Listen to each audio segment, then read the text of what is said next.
नमस्ते बच्चों। कक्षा 7 विषय विज्ञान और लेसन अपना 12वां चल रहा है। इसके अपने 2 पार्ट पहले कर चुके हैं। तीसरा पार्ट अपने जो चल रहा था लैंगिक जनन पर, लैंगिक जनन के बारे में अपने जाना कि क्या होता है जिसमें दोनों ही भाग लेते हैं, स्त्री कैसर भी और पु कैसर भी, मतलब नर जननांग और मादा जननांग दोनों ही भाग लेते हैं। वह क्या कहलाता है? लैंगिक जनन कहलाता है। इसमें आपका है परागन। परागन के बारे में अपने जानना है कि जो सामान्यतः परागनों में क्या होते हैं, दृढ़ सूक्ष्मात्मक आवरण होते हैं जो उन्हें सूखने से बचाता है कि इसके ऊपर एक कठोर आवरण होता है जो इसे गर्मी और सर्दी से बचाता है। क्योंकि जो परागन होते हैं वो क्या होते हैं, हल्के होते हैं, अतः वायु या जल द्वारा बहकर ले जाए जा सकते हैं। ये क्या होते हैं, बहुत हल्के होते हैं, ये वायु में और जल में बहकर लेके जाए जा सकते हैं। तो पुष्पों पर जो बैठने वाले कीटों के शरीर पर परागकण चिपक जाते हैं और जब कीट उसी प्रकार के किसी अन्य पुष्प पर बैठते हैं तो वह पुष्प के वर्ती कागर पर कुछ परागकण गिर जाते हैं और परागकणों का परागकोश से पुष्प के वर्ती कागर पर स्थानांतरण परागन कहलाता है। परागन के बारे में जानो कि मतलब ये एक पुष्प है, ये दूसरा पुष्प है। इस पुष्प के ऊपर कीट बैठा तो उस कीट से क्या होते हैं, इस पुष्प के जो परागकण है वो चिपक जाते हैं और जब उड़कर इधर उधर जाते हुए कहीं दूसरे पुष्प के ऊपर वही कीट बैठता है तो उसके वर्ती कागर पर क्या होते हैं, जो यहाँ से चिपके थे उसमें कुछ उसके ऊपर गिर जाते हैं और परागकणों का परागकोशक से पुष्प के वर्ती कागर पर स्थानांतरण क्या कहलाता है? परागन कहलाता है। परागन किसे कहते हैं कि परागकणों का परागकोशक से पुष्प के वर्ती कागर पर स्थानांतरण क्या कहलाता है? परागन किसे कहते हैं? परागकणों का परागकोश से पुष्प के वर्ती कागर पर स्थानांतरण परागन कहलाता है। और यदि परागकण उसी पुष्प के वर्ती कागर पर गिरते हैं तो उसे सब परागन कहते हैं।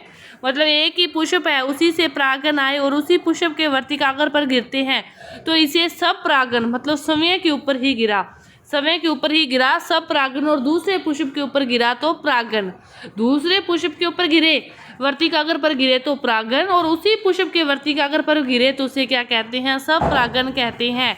और पुष्प के वर्ती कागर पर कुछ जो परागकण गिर जाते हैं और परागकणों का परागकोशक से पुष्प के वर्ती कागर पर स्थानांतरण परागन। ये देखो एक पुष्प सब परागन क्या कहते हैं कि ये वाले जो परागकण है इसी पुष्प के वर्ती कागर पर हवा से चाहे किसी कीट के माध्यम से यहाँ चले गए तो ये क्या कहलाया? सब परागन कहलाया।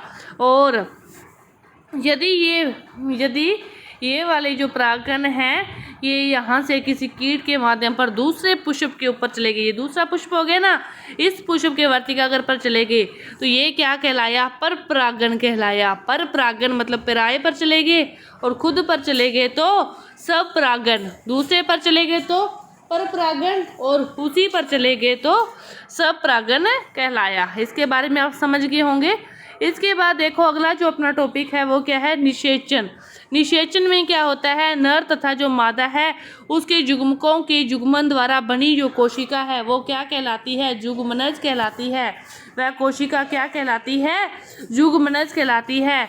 और युग्मनज बनाने के लिए नर व मादा युग्मकों के युग्मन का जो प्रक्रम है वही क्या कहलाता है?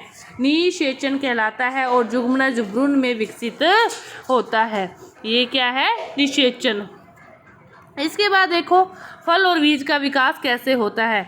निषेचन के जो पश्चात अंडाशय है वो फल में विकसित होता है, जबकि पुष्प के जो अन्य भाग है वो मुरझाकर गिर जाते हैं। तो परिपक्व हो जाने पर जो अंडाशय है वो फल के रूप में विकसित हो जाता है। जो परिपक्व हो जाता है तो जो अंडाशय है वो क्या हो जाता है? फल बन जाता है, फल के रूप में विकसित हो जाता है। और बीजांड से जो बीज विकसित हो जाते हैं, बीज में क्या होता है? एक भ्रूण होता है और उसके ऊपर एक सुरक्षात्मक आवरण होता है, उसी आवरण के अंदर वह बीज क्या होता है? सुरक्षित रहता है। कुछ फल होते हैं गुद्देदार होते हैं और रसीले होते हैं, वो आम, सेब, संतरा, ये क्या होते हैं? गुद्देदार भी होते हैं, रसीले भी होते हैं, लेकिन कुछ फल क्या होते हैं, कठोर होते हैं, जैसे बादाम, अखरोट आदि। कुछ फल तो बहुत ज़्यादा कठोर होते हैं और कुछ क्या होते हैं, गुद्देदार होते हैं। जैसे ये देखो, ये तो कठोर है और ये सेब का एक बाग है। इसके बाद देखो बीज का प्रकीर्णन। बीज का प्रकीर्णन, तो प्रकृति में एक ही प्रकार के पादप विभिन्न स्थानों पर उगे हुए पाए जाते हैं। तो ऐसे बीजों के विभिन्न स्थानों पर प्रकीर्णन के कारण होता है। विभिन्न स्थानों पर उनका प्रकीर्णन है, इसी कारण होता है। कभी कभी आप किसी वन या खेत या उद्यान में आपने चहलकदमी करते समय आपने वस्त्रों पर जो फलों के बीज हैं वो चिपके हुए दिखाई देखे होंगे। तो आप यह जानने का प्रयास कर सकते हो कि ये बीज आपके वस्त्रों पर कैसे चिपक गए।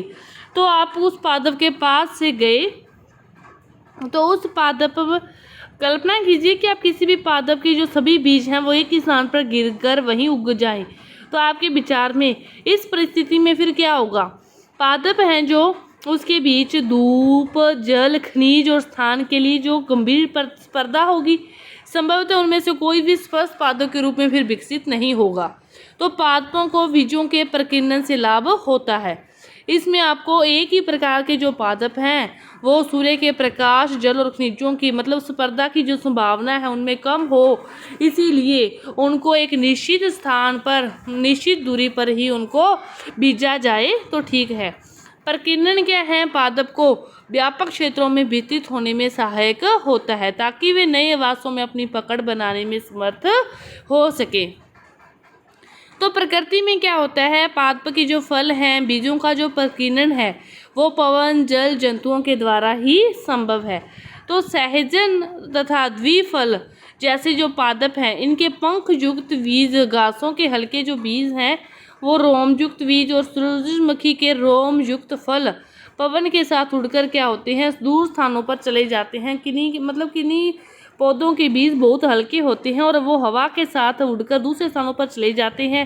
और कुछ बीज क्या होते हैं, जल द्वारा प्रकीर्णित हो जाते हैं। और ऐसे बीज और फल के आवरण स्पंजी या तंतुमय होते हैं ताकि वे जल में प्लवन करते हुए एक स्थान से दूसरे स्थान तक जा सकें। उदाहरण के लिए नारियल, मतलब कहने का कि कुछ बीज हवा में उड़कर, कुछ बीज पानी में बहकर एक स्थान से दूसरे स्थान पर चले जाते हैं और दूसरे स्थानों पर जाकर वहाँ पर उनका अपने आप मिट्टी के अंदर आने से वह नए पादप के रूप में उग जाते हैं। तो कुछ पौधों के जो फल हैं वो झटके के साथ फट जाता है और अंदर स्थित जो बीज है वो प्रकीर्णित हो जाता है।